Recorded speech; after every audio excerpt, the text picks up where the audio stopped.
रामपुर नाम के गांव में एक भूत का साया आ गया। वह केवल महिलाओं और लड़कियों को अपना शिकार बनाता। गांव में मौजूद कुएं पर जब भी कोई महिला या लड़की पानी भरने जाती, वह भूत उन्हें उसमें धक्का दे देता या अंदर खींच लेता।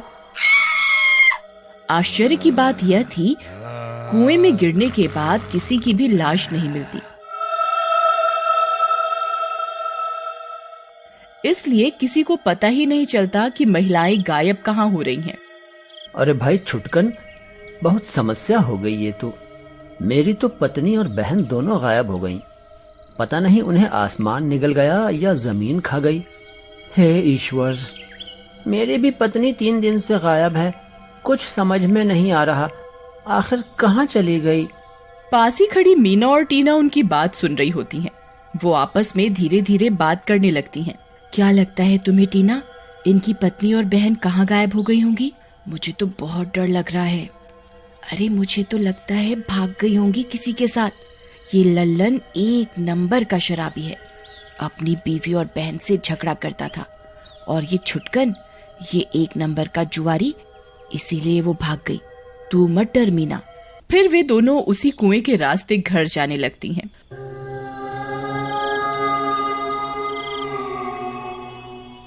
वह भूत भांप जाता है कि कोई लड़की इस रास्ते से आ रही है।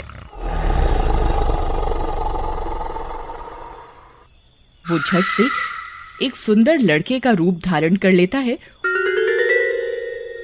और कुएं के पास खड़ा हो जाता है। जैसे ही वो दोनों लड़कियां वहां से गुजरती हैं, वह भूत टीना को देख मुस्कुराता है। टीना भी शर्म से मुस्कुरा देती है। हाय, आज तो लगता है भगवान ने मुझे मेरे व्रतों का प्रसाद दे दिया। अब तो ये ही मेरा दूल्हा बनेगा। मैं उससे जाके बातें करती हूँ। पर ये मेरे साथ मीना है, ये मेरा घर कभी नहीं बसने देगी। कहीं उस सुंदर लड़के ने इसे पसंद कर लिया तो? एक काम करती हूँ, थोड़ा आगे जब चले जाएंगे, इस मीना की बच्ची को रुकने का बोल के फिर वापस आकर अपने दूल्हे से बात करूंगी। टीना, ए टीना, ए टीना, टीना कहाँ खोई हुई है? कहीं नहीं। सुन मीना, मुझे याद आया, माँ ने मुझे आते वक्त एक मटकी पानी लाने को कहा था।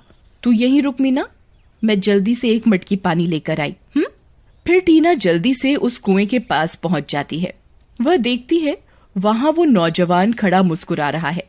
टीना भी उसे देख शर्मा जाती है। यहाँ आओ प्रियतमा, तुम बहुत सुंदर हो, मेरे पास आओ। फिर टीना जैसे ही उसके करीब जाती है, वह भूत बन जाता है।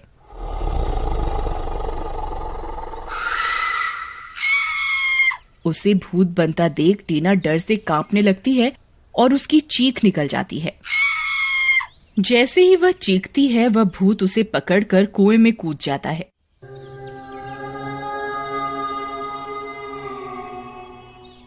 उसकी चीख सुन मीना हैरान परेशान हो जाती है।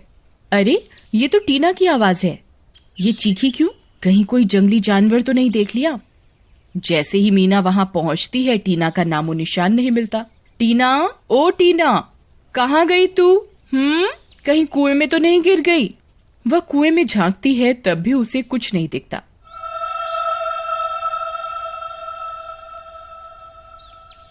वह भूत कुएं के अंदर से देख रहा होता है।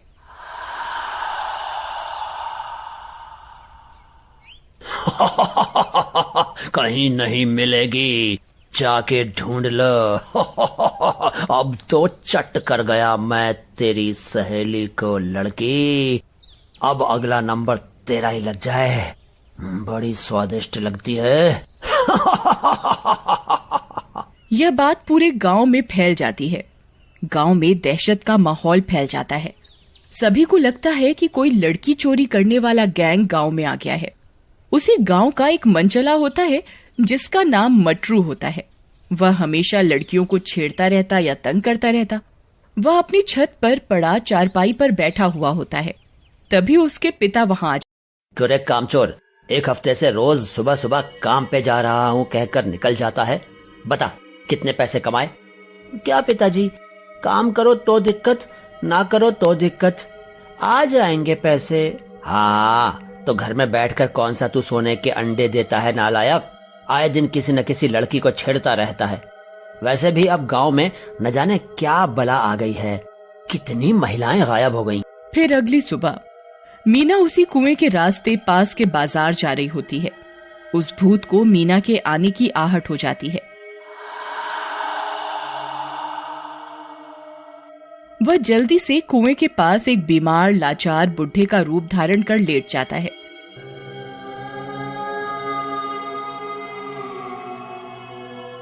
जैसे ही मीना वहां से गुजरती है, पानी, पानी, कोई पानी दो, मुझे पानी दो, मैं मर जाऊंगा, मेरी मदद करो बेटी, पानी। बाबा, हे ईश्वर, कितने प्यासे हैं बेचारे, ना जाने कब से ऐसे ही पड़े हैं। वह झट से एक मटकी उठाती है और कुएं से पानी भर बाबा को देने जाती है। उसके करीब जाते ही बुढ़ा भूत बन जाता है। मीना की आंखें फटी की फटी रह जाती हैं। क्या किस्मत है मेरी। कल इसकी सहेली को खाया, आज ये आ गई। आज तो मजा ही आ गया।